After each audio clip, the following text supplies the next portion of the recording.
Hello friends, आपका बहुत बहुत स्वागत है आपके अपने चैनल में जिसका नाम है डेली ज्ञान। दोस्तों, in this video we are going to learn principles of auditing. Auditing के प्रिंसिपल्स इस वीडियो में हम लर्न करेंगे।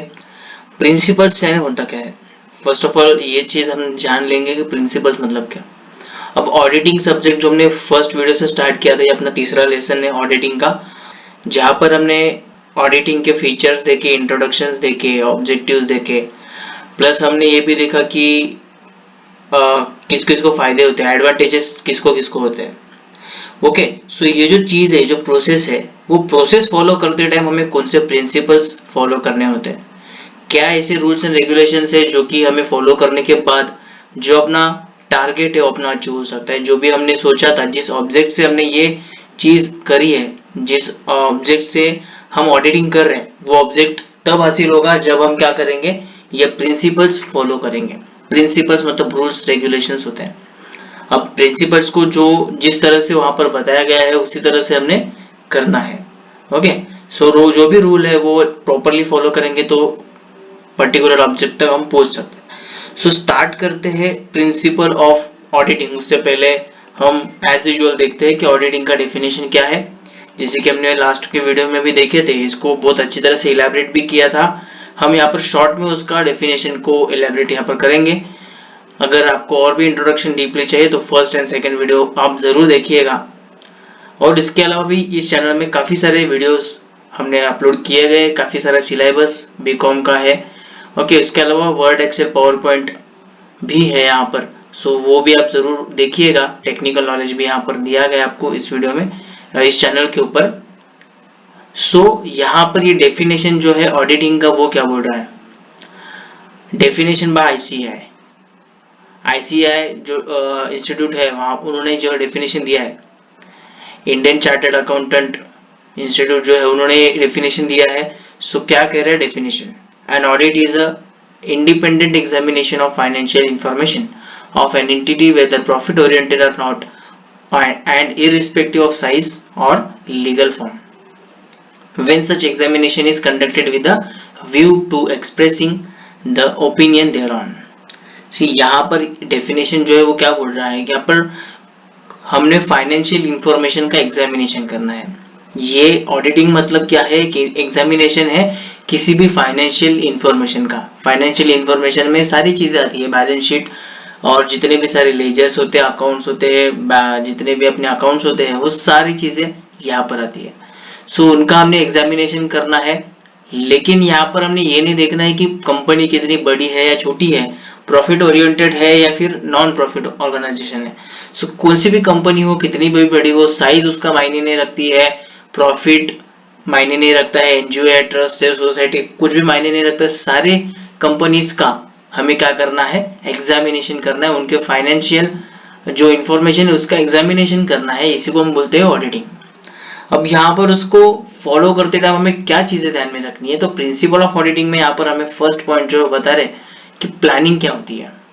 अब यहाँ पर फर्स्ट हमने प्रिंसिपल फॉलो करना है, दैट इज प्लानिंग। कोई भी चीज करने से पहले हम प्लानिंग करते हैं उस पर्टिकुलर चीज की। सो ऑडिटिंग ये जो बड़ा टास्क है, ये जो एक लीगल प्रोसेस है, उसकी तो ऑफकोर्स यहाँ पर प्लानिंग करनी पड़ेगी। So planning in the sense यहाँ पर हमने ऑडिटिंग जिस फॉर्म में करना है। अभी यहाँ पर आप एक ऑडिटर के पॉइंट ऑफ व्यू से सोचोगे, आप एक ऑडिटर हो, सो आप ऑडिटर की स्टडी, ऑडिटिंग की स्टडी जब करते हो तो यू आर एन ऑडिटर। हम एक ऑडिटर है, इस पॉइंट ऑफ व्यू से हमें देखना है। सो हम ऑडिटर है, सो प्लानिंग क्या करेंगे, अकाउंटिंग सिस्टम एंड पॉलिसीज, मतलब यहाँ पर पॉइंट्स क्या क्या हमने फॉलो करने हैं। To plan work accordingly and auditor handle following things handle करनी है प्लान करने के लिए। So accounting system and policy क्या है और अकाउंटिंग सिस्टम किस तरह से, अपना और ऑर्गेनाइजेशन का दोनों का भी। Second thing, internal control system of organisation का इंटरनल कंट्रोल सिस्टम यहाँ पर कितना स्ट्रांग है वो चेक करना है। अगर बहुत वीक है तो ऑडिटर को क्या करना पड़ेगा, स्ट्रांगली चेक करना पड़ेगा। ओके, अभी इंटरनल कंट्रोल स्ट्रांग होने से क्या फायदा है, क्या नुकसान है, मतलब स्ट्रांग ना होगा तो कुछ नुकसान है, वो भी हम अगले कुछ वीडियोस में देखेंगे, वो भी वीडियो अपलोड करेंगे कि इंटरनल कंट्रोल ये जो सिस्टम है ये बहुत मायने रखती है। So third one is determination of audit procedure and coordination coordinating audit work, audit procedure and audit work, ये जो है उसके बीच में कोऑर्डिनेशन।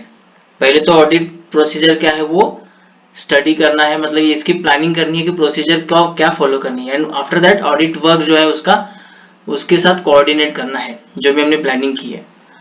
ये हो गया प्लानिंग का सिस्टम। अभी आगे है ऑनेस्टी। अभी ऑडिटर को ऑनेस्टी ये जो एक टर्म है वो बहुत अच्छी तरह से फॉलो करना है। क्यों? क्योंकि अगर ये क्या कर रहे हैं, ऑडिटर क्या कर रहे हैं, किसी और कंपनी का अकाउंट चेक कर रहे हैं। ओके, ऑडिटर क्या करता है, किसी और कंपनी का अकाउंट चेक करना है, मतलब उसका true and fair view of the organisation statement, ये सारी चीजें जो है ना वो सामने रखता है, उसका एक रिपोर्ट निकलता है। सो अगर ऑडिटर ऑनेस्ट है तो वो क्या हो जाएगा, ट्रू एंड फेयर व्यू सामने आ जाएगा। ओके, सही मतलब जो भी चीजें हैं, कुछ एरर फ्रॉड्स उसके अंदर नहीं है। ओके, अगर है लेकिन उसको छुपा है तो वहां पर ऑनेस्टी नहीं होगी। ओके, सो कंपनी के साथ रहकर वो क्या कर रहा है, करप्शन कर रहा है, तो ऑनेस्टी वहां पर नहीं दिखाई जाएगी। तो प्रिंसिपल यहाँ पर ऑडिटिंग में क्या बोल रहे हैं, ऑनेस्टी। ऑनेस्टी बहुत जरूरी है। And auditor must have impartial attitude, partiality वहां पर बिल्कुल भी नहीं करनी है। Impartial attitude and should be free from any interest. He should be honest and sincere to his work, and he should do his work without any bias and prejudice. भी यहाँ पर जो भी उसने काम करना है, पार्शियलिटी वहां पर बिल्कुल भी नहीं रखनी है, बायसनेस बिल्कुल भी नहीं रखना है। ओके, खुद का फायदा बिल्कुल भी नहीं देखना है। तो ऑनेस्टली यहाँ पर ऑडिटिंग का मतलब क्या है फिर? अगर काम ऑनेस्टली नहीं करेगी तो ऑडिटिंग का कुछ भी मतलब नहीं है। ऑडिटिंग इसीलिए की जाती है कि कोई भी कंपनी फ्रॉड ना करे। जो गवर्नमेंट को जो भी टैक्स भरेंगे, रिपोर्ट, अभी ऑडिटिंग का आपने प्रोसेस सुना ही रहेगा कि क्या होते हैं। फर्स्ट वीडियो में क्लियरली बताया गया कि ऑडिटिंग का एग्जैक्टली मतलब क्या है। सो अगर ऑनेस्टी वहां पर नहीं है, अगर ऑडिटर खुद ही फ्रॉड कर रहा है, सो यहाँ पर ऑडिटिंग का कुछ मतलब नहीं। इसीलिए ऑडिटर को क्या होना चाहिए, ऑनेस्ट रहना चाहिए टू हिज वर्क। आगे क्या है, आगे के प्रिंसिपल्स क्या बता रहे हैं, ऑडिट एविडेंस। ऑडिट एविडेंस, अब यहाँ पर देखो एविडेंस मतलब क्या, कोई भी एक चीज होती है जिसको साबित करने के लिए दूसरी चीज सामने रखी जाती है, उसको ऑडिट एविडेंस बोलते हैं। ओके, एविडेंस मतलब क्या, अगर कोई कंपनी का ऑडिट चल रहा है और उस कंपनी ने अपने ट्रांजैक्शंस दिखाए हैं, इफ ऑडिटर उनको पूछेगा कि ये जो ट्रांजैक्शन आपने यहाँ पर शो किया है उसका कुछ एविडेंस। अभी एविडेंस के तौर पर क्या होता है, किसी भी ट्रांजैक्शन की एग्रीमेंट कॉपी होती है, बिल होता है, इनवॉइस होती है, ये सारे क्या है उसके एविडेंस है। ओके, सो ट्रांजैक्शन हुआ है तो उसका एविडेंस क्या है। अगर कोई भी हम एक चीज लेते, खरीदते, तो उसके साथ हमें एक बिल मिलता है, मतलब हमने ये चीज खरीदी है, उसका एक एविडेंस है। ओके, सो कोई भी चीज है, कोई भी ट्रांजैक्शन है, उसका एविडेंस ऑडिटर को चेक करना जरूरी है। ओके, सो एविडेंस मतलब एविडेंस का ऑडिट करना भी जरूरी है। और दूसरी चीज यहाँ पर नीचे दी गई है कि working papers.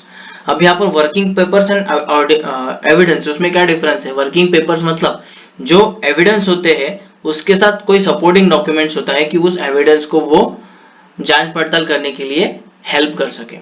And auditor should prepare and preserve all the necessary documents as obtained during his audit.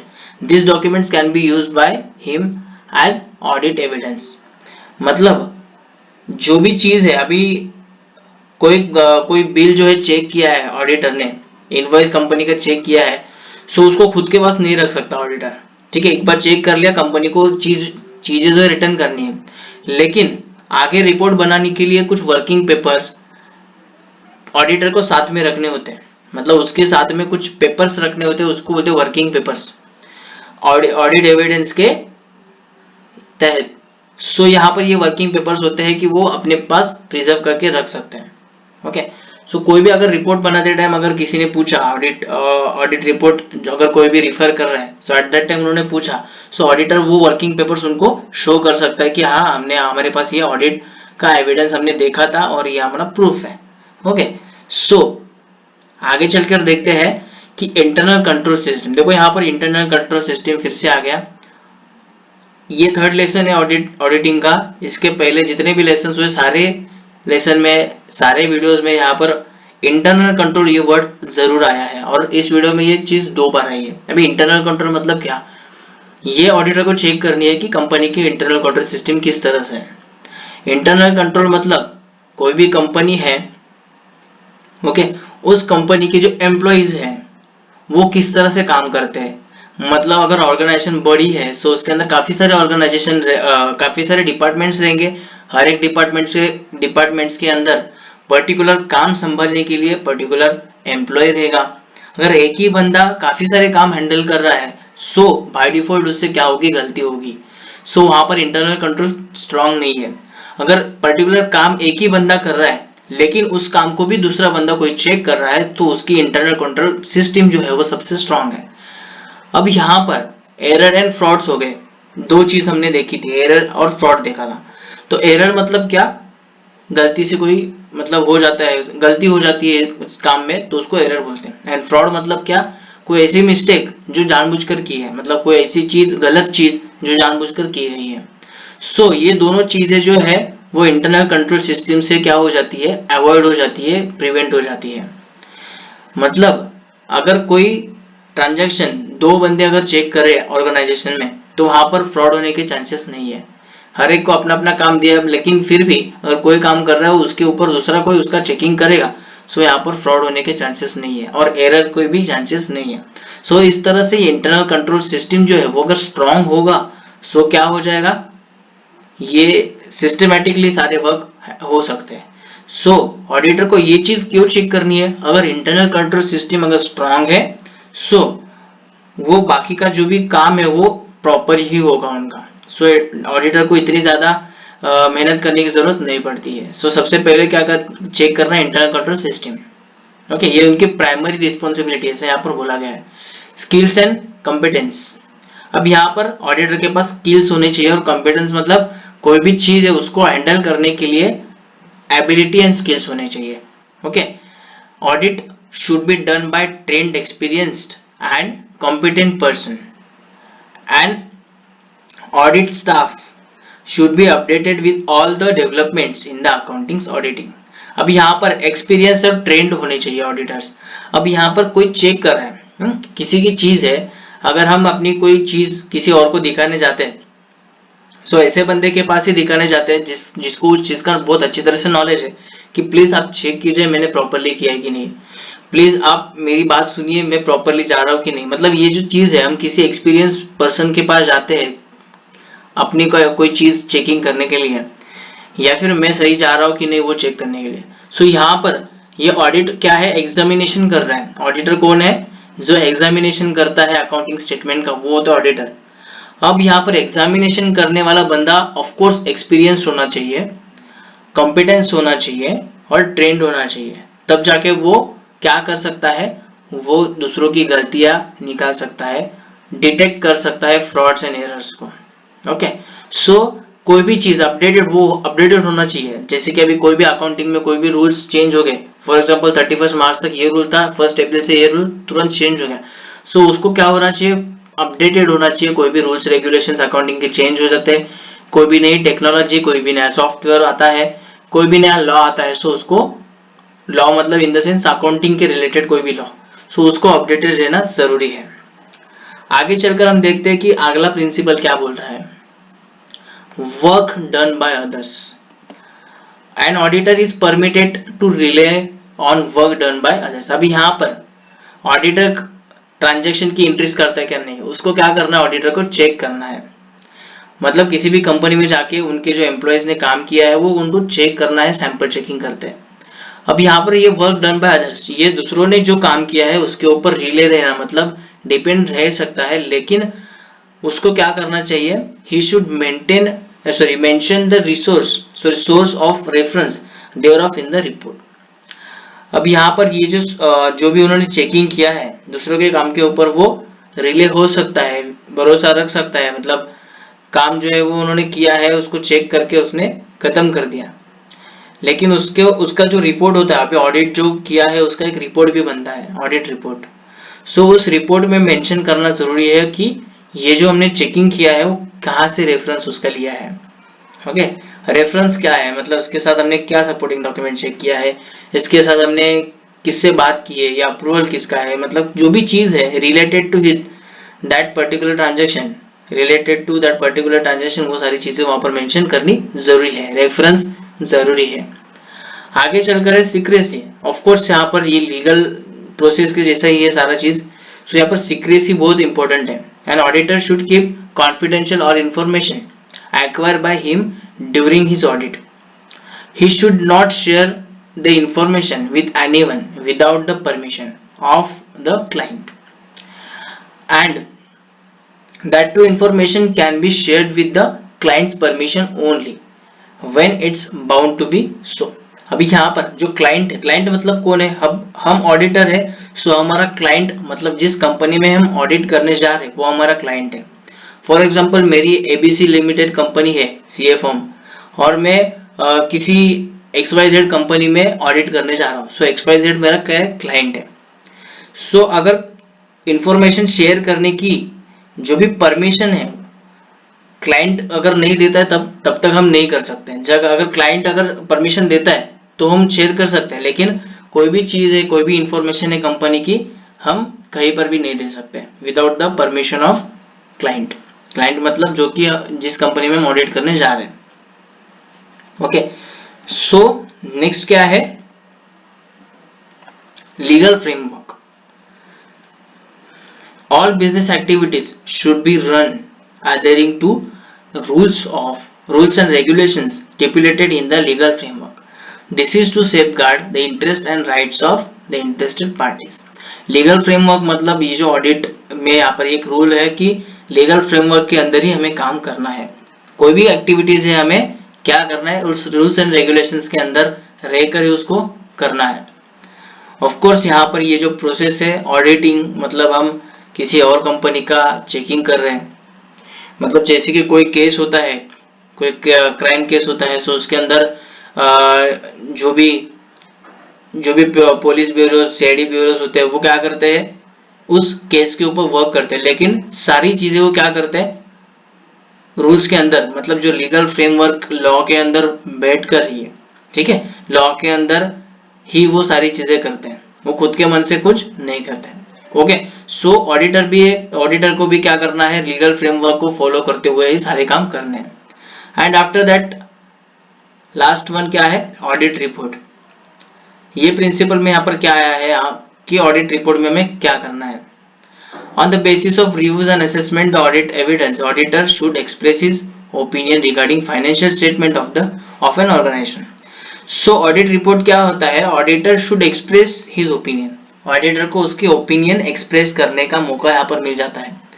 मतलब जो भी उन्होंने चेकिंग किया है ये फाइनल होता है, ऑडिट रिपोर्ट जो होता है वो फाइनल होता है, एक फाइनल बुक होती है। उसके पहले भी वो लोग उनके पास ऑडिट नोटबुक वगैरह होती है, वर्किंग पेपर्स होते हैं, ये सारी चीजें होती है, लेकिन ये ऑडिट जो रिपोर्ट है वो सबसे मेन होता है। सारी जगह पर ऑडिट रिपोर्ट ही एक मेन डॉक्यूमेंट होता है। अब यहाँ पर जो भी उन्होंने रिव्यू एंड असेसमेंट किया है, ओके, उसको क्या करना है, उसको नोट डाउन करना है, उनको उस चीज को लिख के लेना है। सो उसके अंदर क्या इंक्लूड होना चाहिए, financial statement are prepared using acceptable accounting principle. Okay, यहाँ पर उन्होंने ये जो चीजें हैं, auditor should express his opinion financial statement of an organisation, ये चीजें जो है हमें ध्यान में रखनी है कि क्या करना है। Financial statement are prepared using acceptable accounting principle, जो भी फाइनेंशियल स्टेटमेंट उन्होंने कंपनी ने जो प्रिपेयर किया है वो अकाउंटिंग के प्रिंसिपल के हिसाब से होना चाहिए। Financial statement comply all relevant statutory requirements, financial statement में सारी चीजें होनी चाहिए जो कि स्टैट्यूटरी रिक्वायरमेंट्स में दी गई है। All materials matters are disclosed and proper presentation of financial statement are done subject to statutory requirements. जो भी चीजें यहाँ पर ऐड की गई है, जो भी मटेरियल है, मैटर है, are disclose and proper presentation, properly उन्होंने डिस्क्लोज करना है और प्रॉपरली प्रेजेंट करना है फाइनेंशियल स्टेटमेंट के अंदर as per the statutory requirements. Okay, so ये है ऑडिट के प्रिंसिपल, ये चीजें हमें फॉलो करनी है व्हाइल ऑडिटिंग। ओके, सो ऑडिटिंग का मतलब भी आपको प्रॉपर्ली समझ में आया होगा, प्रिंसिपल भी प्रॉपर्ली समझ में आए होंगे। कुछ भी डाउट है सो आप जरूर कमेंट बॉक्स में लिखिए। अगर आपको उससे इसके अलावा भी कुछ एक्स्ट्रा नॉलेज है सो वो भी आप कमेंट बॉक्स में जरूर लिख सकते हैं, और इसको शेयर भी जरूर कीजिए वीडियो को, ताकि आपके जो बाकी दोस्त है, बाकी कलीग्स है, उनको भी ये जो नॉलेज है वो मिल पाएगा और आपको भी ये चीज़ आगे फॉरवर्ड कर सकते हो। वीडियो को लाइक ज़रूर कीजिए और चैनल को सब्सक्राइब करना मत भूलिए, ताकि जो भी आपके वीडियोस आते रहेंगे वो आपको अपडेट होते रहेंगे जब आप बेल आइकन दबाओगे। Thank you so much, have a great day.